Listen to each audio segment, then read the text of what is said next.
첫 번째 헤드라인 바로 한번 열어주시죠.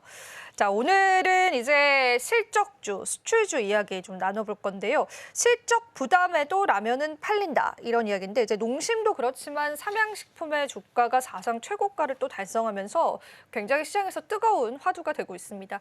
어떻게 보실까요? 우선은 이제 식음료, 그러니까 음식료 업종이 뭐 전체적으로 좋다라고 하는 부분은 아니고요. 뭐 이제 4월 달에 이 음식료 이제 품목에 대한 수출을 본다고 하더라도 역시 또 전통적인 라면, 그리고 또 최근에는 담배, 또 이제 건강기능식품, 어떤 품목 쪽의 쏠림에 의한 그 관련 기업들이 주가가 좀 많이 올라가는 걸 보여주고 있는데, 근데 중요한 부분 같은 경우가 오늘 이제 뭐 삼양식품도 그렇고 이제 농심도 그렇지만은 정말 작년, 재작년 주가가 많이 팔리면서, 그러니까 해외 수출 쪽으로 많이 올라가면서 주가 많이 올랐음에도 불구하고 1년 전에도 고평가, 2년 전에도 고평가 얘기 나왔지만은 결국은 주가가 이렇게 좀 가고 있는 상황이거든요. 근데 이거는 어떤 이제 음식료 업종, 뭐 삼양식품의 어떤 강점이라고도 볼 수 있겠지만 시장 자체에 대한 유동성은 좀 그 약간 캐파가 그대로 좀 유지된 상태에서 종목적인 부분에 있어서 모멘텀이 강한 기업으로 수급이 몰린다라는 느낌이 좀 많이 크거든요. 뭐 그리고 이제 라면 쪽도 뭐 그렇지만은 지금 현재 오늘 삼양식품의 주가가 올라가면서 농심뿐만 아니라 다른 어떤 좀 유통 그런 기업들, 그리고 약간의 좀 건강 기능식품도 그렇지만은 약간 가공식품의 기업들한테도 주가가 좀 활기를 띄우는 걸로 본다고 하면은 제가 봤을 때도 또 이제 또 얘기 나올 거잖아요. 또 삼양식품이 또 이제 고평가다. 라고 할 수는 있겠지만 제가 봤을 때는 이 유동적인 측면에서 본다고 하면은 이 랠리 부분은 계속 이어지지 않을까라고 좀 생각이 되고 있습니다. 네, 좋습니다. 삼양식품이 황제주를 넘어서는 정말 큰 시장 상승을 보여주고 있어서 저도 놀랐지만 우리 투자자분들께서도 많이 놀라셨을 것 같습니다.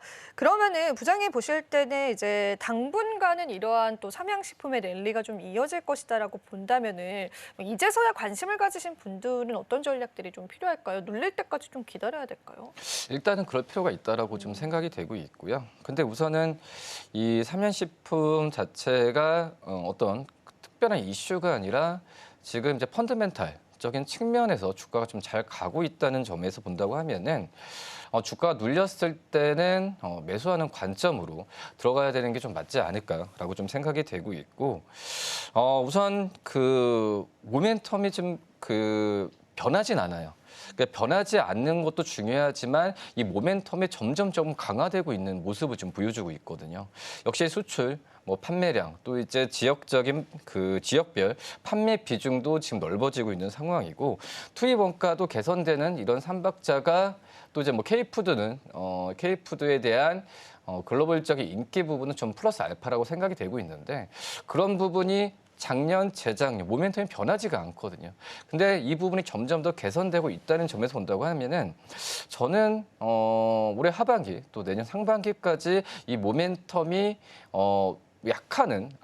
약화는 될 가능성이 어떤 이슈 때문에 있을 수는 있겠지만 이 모멘텀은 변하지 않을 거라고 좀 생각이 좀 되고 있고요.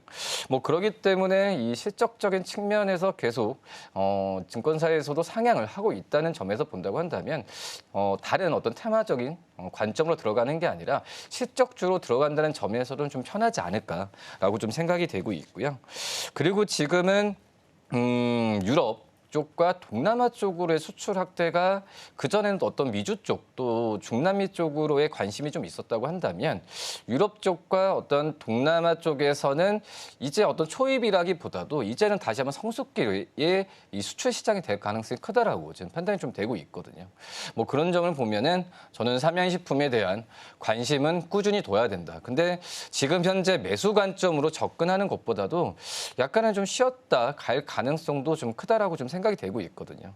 그러니까 어떻게 보면 그 전에 그 주가를 보면은 좀 길게 늘리면은 거의 계단식으로 주가 좀 많이 갔던 상황을 지금 보여주고 있습니다. 그런 점에서 물론 현재 주가가 약간의 조정을 받을 수는 있겠지만 길게 보면은 크게 낙폭을 뭐 그리는 상황은 나올 가능성 좀 적다라고 판단되고 있거든요.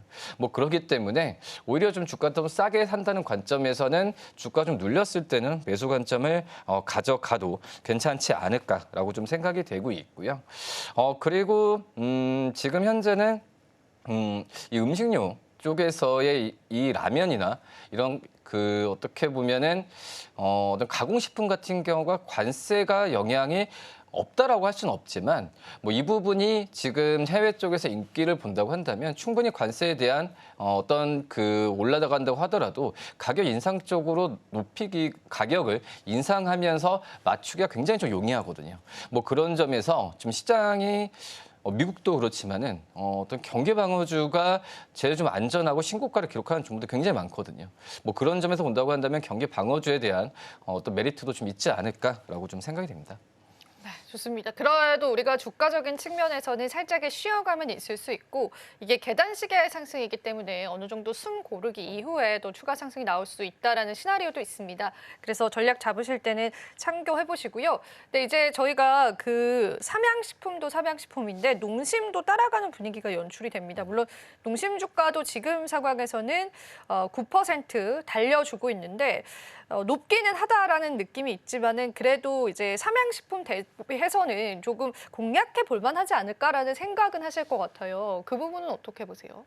뭐 들어가시긴 편하시겠죠. 들어가시긴 좀 편하시겠지만 글쎄요. 저는 오히려 그냥 삼양식품이 좀 조정 받았을 때 삼양식품 들어가는 게 낫지 않을까라는 생각이 좀 되고 있는데 하지만은 지금 이제 농심을 좀 다른 이 음식료 섹터 기업들 대비해서는 모멘텀은 확실히 더 레벨업이 좀 되고 있는 상황이다라고 좀 판단이 되고 있는데요. 우선 1분기 실적이 좀 부진했잖아요. 네. 근데 우선 농심이 삼양식품 대비해서 이제 해외 쪽에서 매출 비중이나 이런 부분을 시장에서 평가를 제대로 못 받았던 뭐 그런 경우도 좀 있었는데 그만큼 이제 삼양식품이 또 마찬가지지만은 뭐 국내 쪽에서의 비중도 국내 쪽에서의 점유율도 높지만은 해외 쪽에서의 그 비중이 내수에 대한 부분을 앞지르는 부분은 이미 좀 했었거든요. 삼양식품이. 하지만 농심 부분은 그 부분도 지금 현재 바꾸고 있는 단계다라고 좀 생각이 되고 있고요. 그렇기 때문에 내수 쪽은 저는 뭐 우리나라 뭐 많은 기업들이겠지만 내수 쪽에서의 어떤 내수 쪽에서의 돈을 번다는 부분보다도 해외 쪽에서 눈을 돌리면서 돈을 버는 기업들이 실적도 그렇고 주가가 더 잘 가는 모습을 좀 보여주고 있는 상황이거든요. 그렇기 때문에 농심이 해외 쪽에서의 매출에 대한 부분이 본격적으로 내수보다도 탄탄하게 나온다고 한다면 농심도 정말 이 삼양식품만큼의 어떤 주가 탄력성은 분명히 가질 거라고 좀 생각이 되고 있고요. 그러니까 1분기 때 1분기 때 농심에 대한 평가가 좀 많이 좋아졌어요. 그러니까 가격 인상도 있었고 그리고 약간의 좀 마케팅 비용에 대한 감소 부분을 1분기 후반 1분기가 마무리될 때쯤부터 본격적으로 했던 상황이었는데 그런 부분이 2분기 때 이 실적으로 발휘될 가능성이 좀 굉장히 좀 크지 않을까라고 좀 생각이 되고 있고요.